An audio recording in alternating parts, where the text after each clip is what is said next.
The next hunter that we will be talking about will be opera singer Sangria. She's a very simple, straightforward hunter, but the more I read the details, I feel like it actually is more confusing. I tried my best to explain as much as possible, but you always learn from watching gameplay or playing her yourself, just if it's still confusing. I tried my best to word it as simply as possible, and I will do my best to describe her because she's actually not that hard of a hunter. Ivy was a pretty complicated hunter, but Opera Singer was supposed to be easy. Either way, here we go, let's dive into it. Her external trait, Shadow Realm. For the purposes of this video, we'll just call it Shadow, but I may refer it to Shadow Realm just to clarify from time to time. So what is Shadow Realm? Shadow Realm is the shadow cast by all objects in the map. It looks like a black outline on the ground. When objects are connected, they make up the same shadow. The shadow that the opera currently occupies will be outlined in red. As you can see in this picture, the dark outline around all the objects around the map, those are the shadows. The area that the opera singer is currently inside of is also one of the shadow areas, but the areas that she occupies will be outlined in red, as you can see in this picture. This is important for later. There will be 4 very obvious shadows in this photo. We already identified that the one shadow the opera singer is in is one shadow. It'll be outlined in red. To the right, we have another area. That's the second shadow area. To our left, we see the third shadow area, and up ahead, forward on the top side of the picture, we'll see our 4th shadow area. So there's 4 shadow areas. As you can see, the areas in which the objects are all connected, they only create one shadow together. Same thing as last photo, the shadow that the opera singer occupies will be outlined in red. We can see the palette is touching the headstones, the tombstones, gravestones on the right side, but it's not touching the headstones, gravestones on the left side. There is a clear disconnect. They're not connected, so those are separate shadow areas.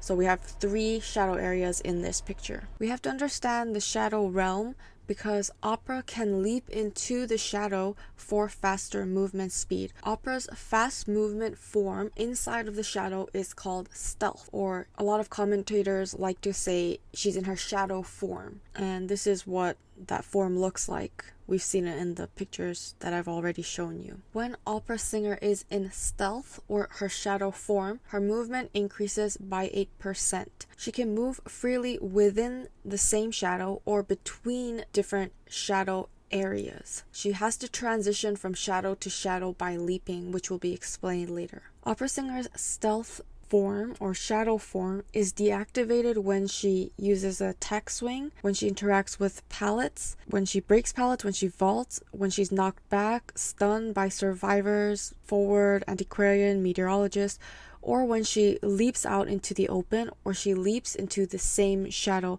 Those last 2 we will be talking about in more detail later on. The next hunter's ability is called Shadow Leap, or just leap, or most of the time it's just called a dash. But for the purposes of this video, just to be consistent, I will be using the word leap most of the time. So when hunter uses leap, she gets a 45 movement speed that lasts for 1.5 seconds. So it's like a mini dash, and that's why a lot of the times people call it a dash instead. Hunter uses this leap or dash in 2 instances. First, when they're entering into the shadow, and second, when they're transitioning from one shadow realm to a different shadow realm. So when they're transitioning from one shadow to a different shadow. Leap does not have any cooldowns except on 2 instances. Either the opera leaps into the same shadow or she leaps out into the open. If any of these 2 circumstances happen, leap will be put on a 9-second cooldown, and she will not be able to use her stealth mode unless she uses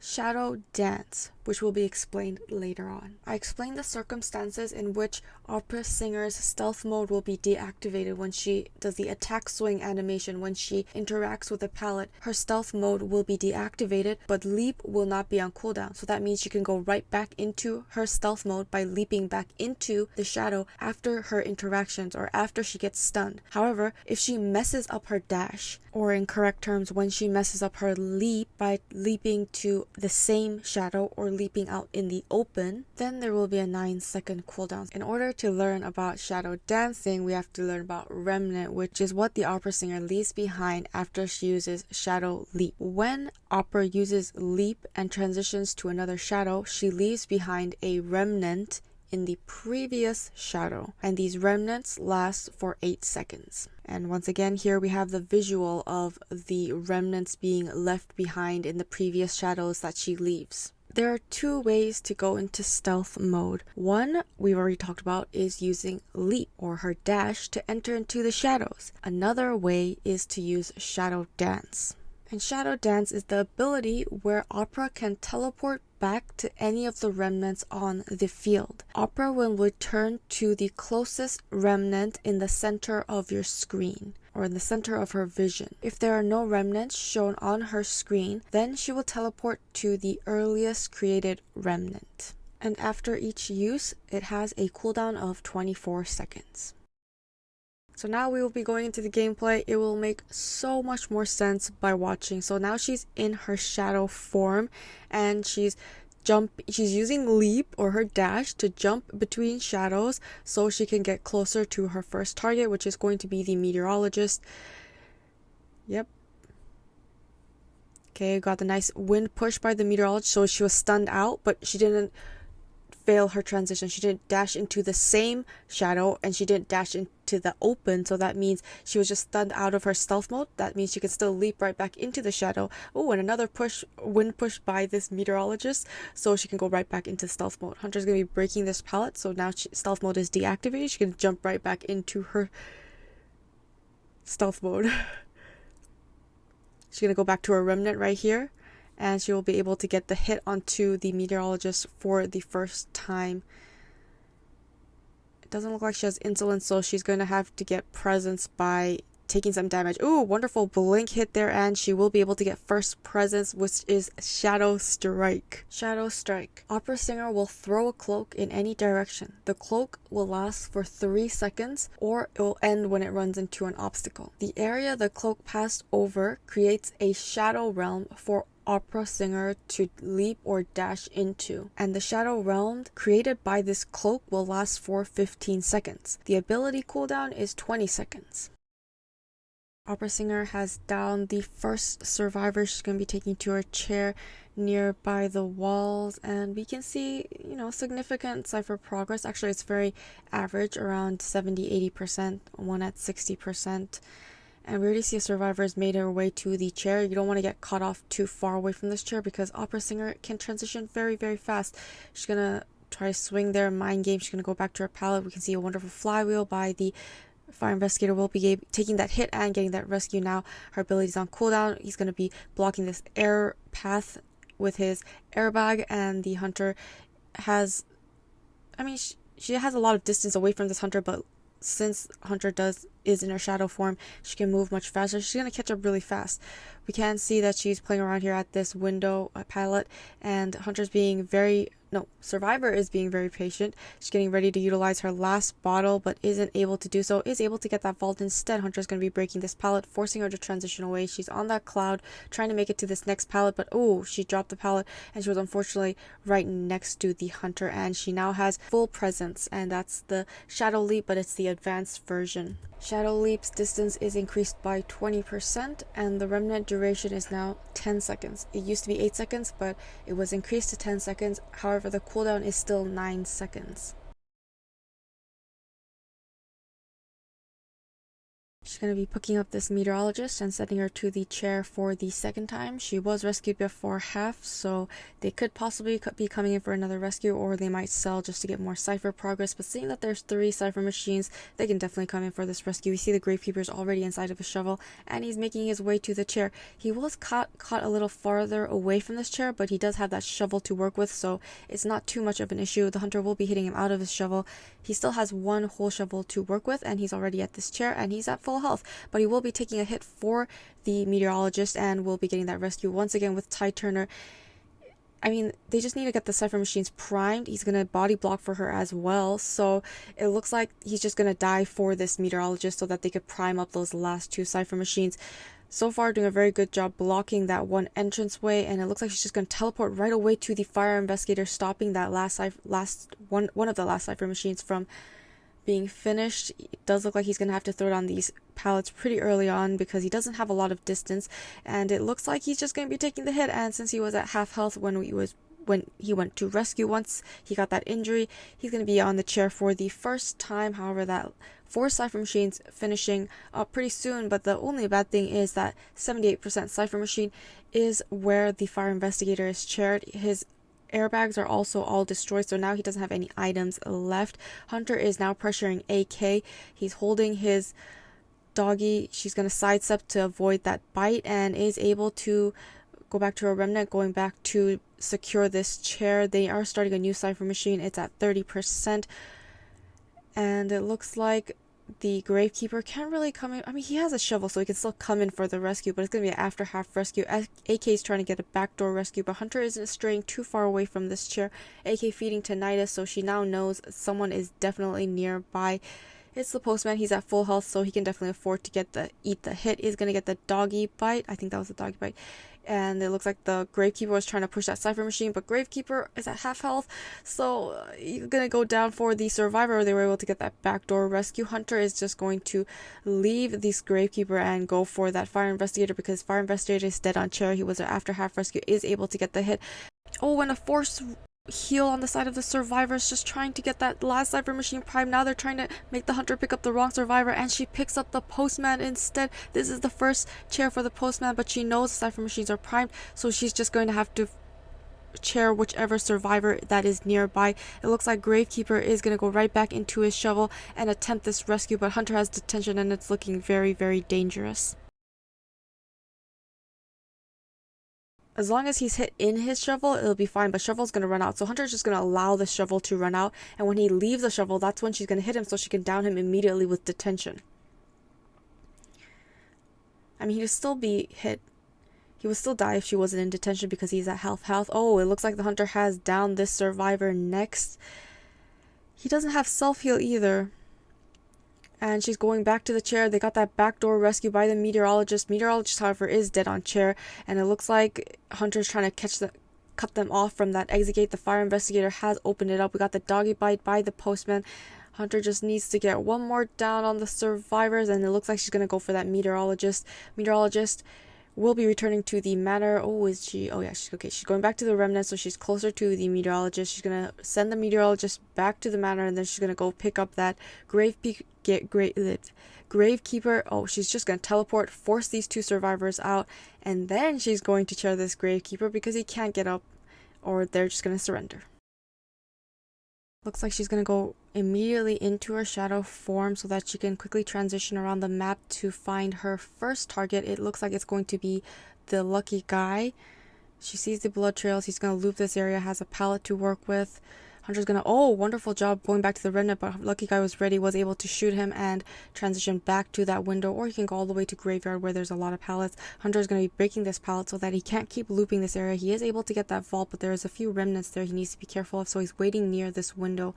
Hunter is going to dash towards this window, is not able to catch him off guard, and it looks like he's forced out of this area. He's going to enter the graveyard where he can utilize these pallets, but he's going to eat a hit here, so he's going to transition away and throw down that pallet there. Hunter is trying to force him into the corner area, being very patient here, waiting around this pallet. Hunter's just going to be breaking all these pallets, going right back into her shadow form so that he's out of resources in this area. He has to return back to this one window. She's going to flywheel to that window, was able to get that vault, so buying a lot of time. He just keeps waiting around this window, but every time he vaults, oh, wonderful job, went back to her remnant, and then she blinked right through so that she could down this lucky guy, cheering him for the first time. As we can see, cipher machines very average, around 60, 70, and 80. We see that survivors already coming in for the rescue. It's going to be the meteorologist that is the closest, and she does have Ty Turner. Hunter does see the blood trails of the survivor, so he's just going to try to force her to get an earlier rescue. She's going to utilize that wind and push her away. She's waiting around here at this pallet, trying to buy a little more time so the survivor can spend on that chair, so the survivors can decode, is able to get that rescue. Hunter is going to go for the Persica, the lucky guy, right away is able to get the hit onto the lucky guy with his Tide Turner form. Oh, it's going to miss the dash here, so now the dash is on cooldown, so she's just going to walk. But it doesn't really matter because she already got the hit onto the survivor, and he's just going to drop down after Tide Turner ends. We already have first presence, so the cloak ability is available. Oh, we see Gokor coming in as the anti-Aquarian trying to harass and free this lucky guy, is able to get the stun, and lucky guy is free, getting another push with the flute and is body blocking but isn't able to body block for the lucky guy, so it looks like he's going to be chaired now. The flute is on cooldown, so she can't harass anymore and she's forced to leave, allowing the hunter to just chair this lucky guy. Clean up the pallets. We can see, let's see. If the third cipher machine was completed, it would have been a much better situation, but we have a lot of progress on the fourth cipher machine. They just need to finish up the cipher machines with a lot of progress. We already see Huey is coming in for the rescue. So a lot of transitions. We saw that the first survivor, meteorologist, went for the rescue, then Antiquarian came, but she didn't go for that rescue because she doesn't have Tide Turner. Oh, gets the terror shock onto the mercenary as he's trying to get the rescue onto the lucky guy. Oh, this is not good, but they still have 3 cipher machines completed. The 4 cipher machines also completed, so lucky guy can wonderful flywheel, got the body block by the antiquarian. She's staying in the area, the line in front of the shadow, so that the opera singer is forced out of her shadow form. And so she's much slower, and that helps the survivors stay alive a little bit longer. Ooh, wonderful push by the antiquarian with that flute. Wonderful vault by this lucky guy. Things are looking good. They just need to prime up that last cipher machine. It's at 19%, not a lot. Hunter is able to get the down onto the lucky guy. We have a little bit of flute left. Hunter is able to pick him up. She flywheeled so that she could get that hit, but she wasn't close enough. So it looks like the hunter is going to be able to chair this lucky guy for the 3rd time, sending him back to the manor. Oh, the last cipher machine was not primed because the mercenary went down, and so he had to spend time healing up, and it looks like he was healed by one of his survivors, seeing that he still does have self-heal. Hunter is going to be teleporting and looking for her next target. 2 survivors are injured. The only full health survivor is Gokor, and he doesn't have any flute left to harass this hunter. Hunter is now on this meteorologist, who is unfortunately at half health, and will be able to get the hit onto this meteorologist. Meteorologist going down there, starting a new cipher machine. And meteorologist is going to go for the chair for the first time, but that means the mercenary has to decode. He does have that decoding debuff, and the antiquarian has to come in for the rescue.